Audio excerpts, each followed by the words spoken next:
Okay.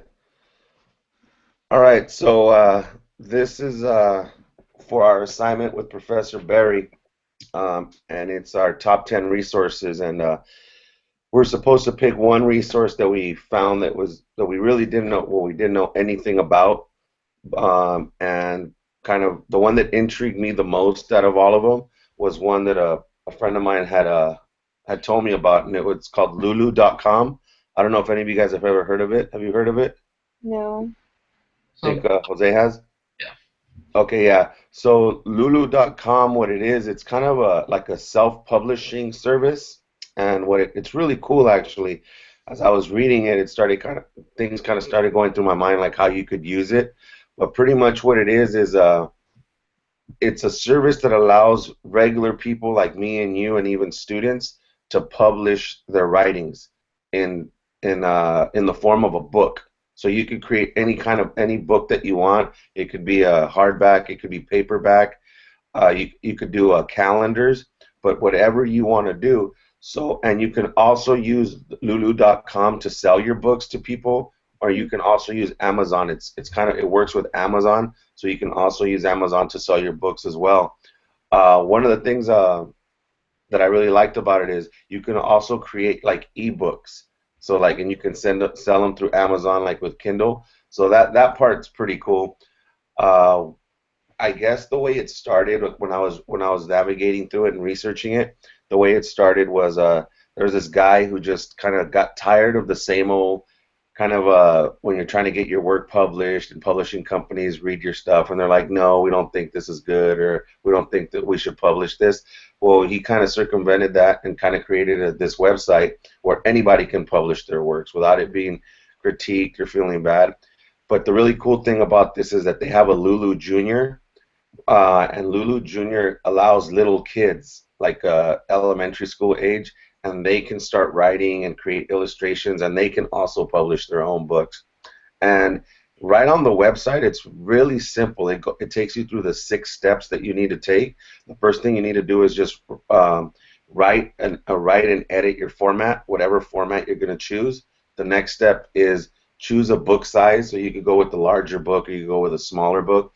Enter a title and author. Your fourth step would be upload your format from the file that you had chosen. The next one is create your book cover, and then that's it. You publish it. And those are the easy steps. And the turnaround isn't that long. It's a couple of weeks.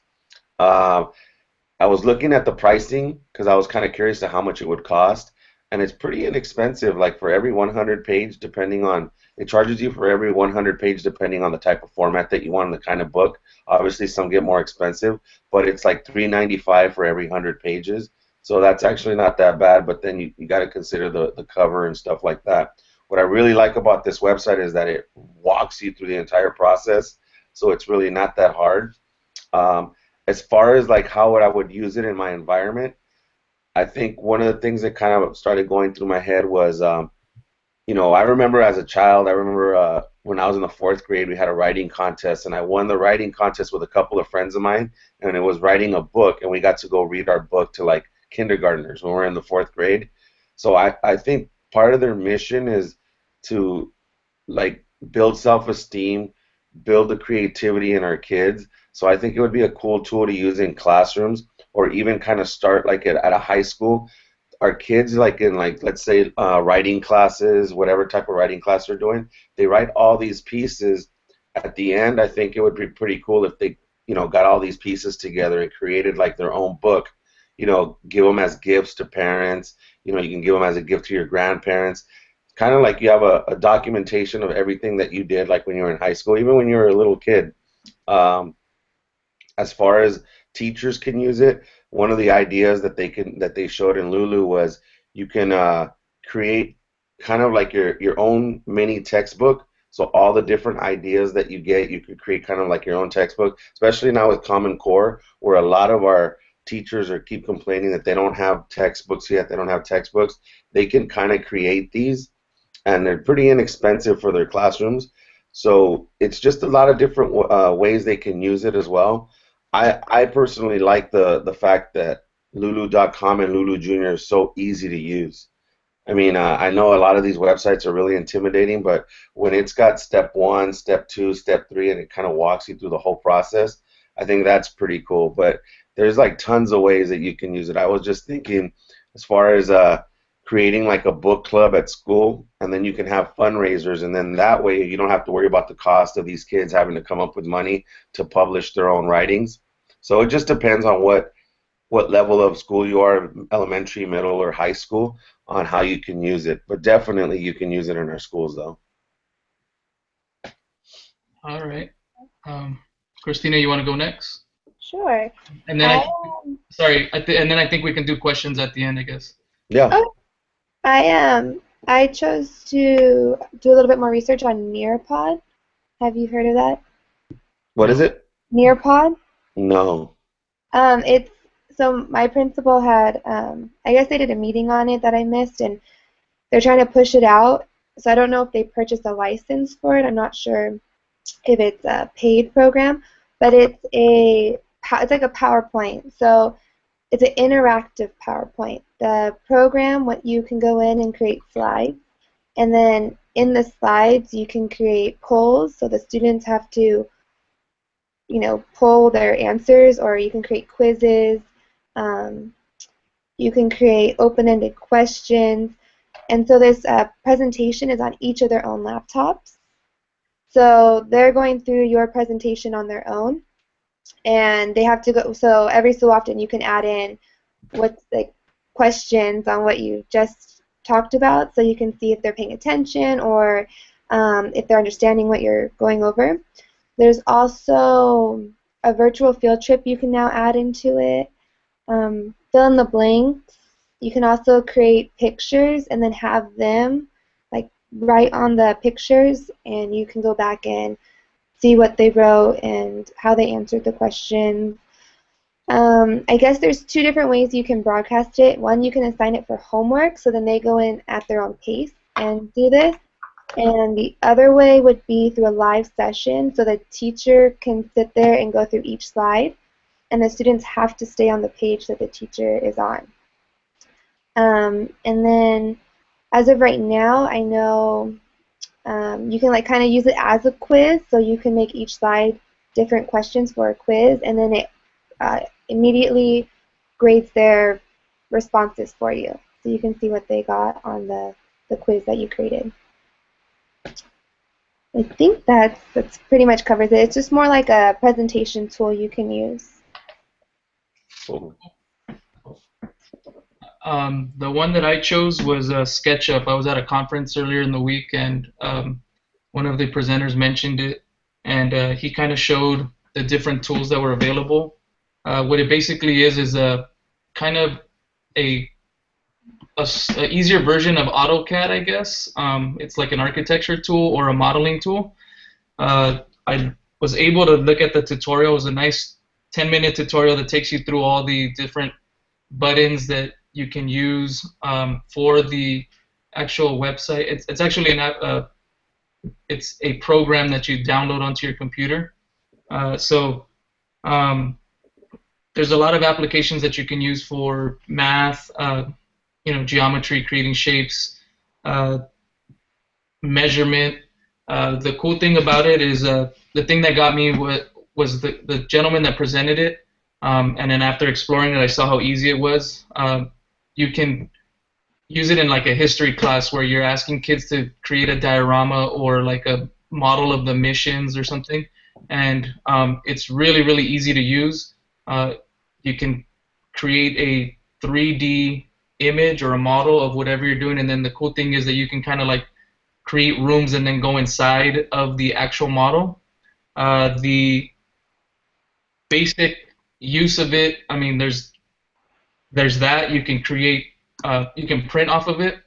The other part is you can tie it to kind of a 3D program. Another program that was also mentioned, I think it's called ShapeUp, and kind of like what Miguel was saying, that if a student creates this 3D model, and one of the major things is with a 3D printer, I don't know if you guys have ever seen those, the materials and the actual printer are really expensive. You can tie in your design to this other website, and then you can have it printed, like a 3D model of whatever you made in 20 different materials, and it could be sent to you. That's one of the applications. So the main thing that kind of drove me to this website and the program was a lot of the conversations that we're having right now are about students, with Common Core being or creating maker spaces. So this allows students to, play with design, learn about measurements, get a tutorial on geometry, and just kind of get a hands-on feel. Even though, I don't want to say hands-on because they're doing it over the computer, but it gives them a more conceptual understanding of kind of an architecture or a modeling space.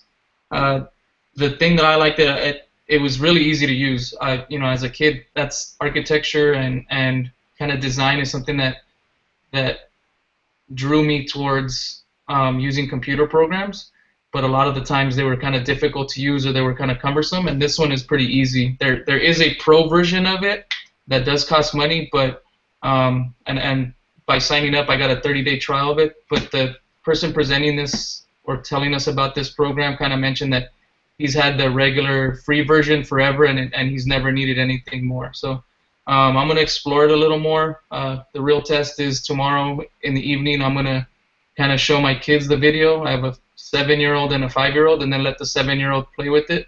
They're really into Minecraft right now, but the fact that they can use this and kind of design their own, little house. That was the example that was on the tutorial, and then maybe send the plans out to another site and then have it built. I think that's pretty exciting for students. So we'll see how that goes. I in terms of implementing it, I want to show it to some of our VAPA classes, Visual and Performing Arts, one of our art teachers, and they like to do sculptural things. They're obviously using other mediums like clay and construction paper and things like that, but just having this on a computer and if hopefully it works out on our little netbooks that we have at school.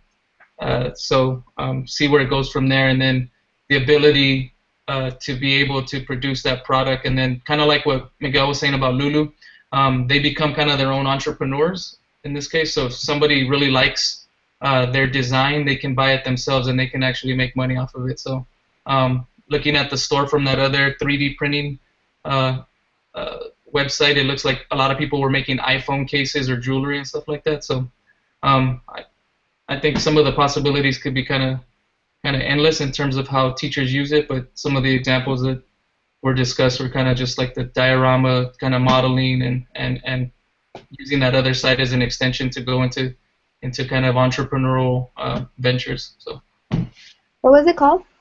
the program is called SketchUp. Yeah, and like I said, it's kind of like a drawing pad space in 3D, and has a lot of tools with it. So. Cool. I'm gonna look that up. And just to add on to mine, it is free. I just double checked, but it's free for users.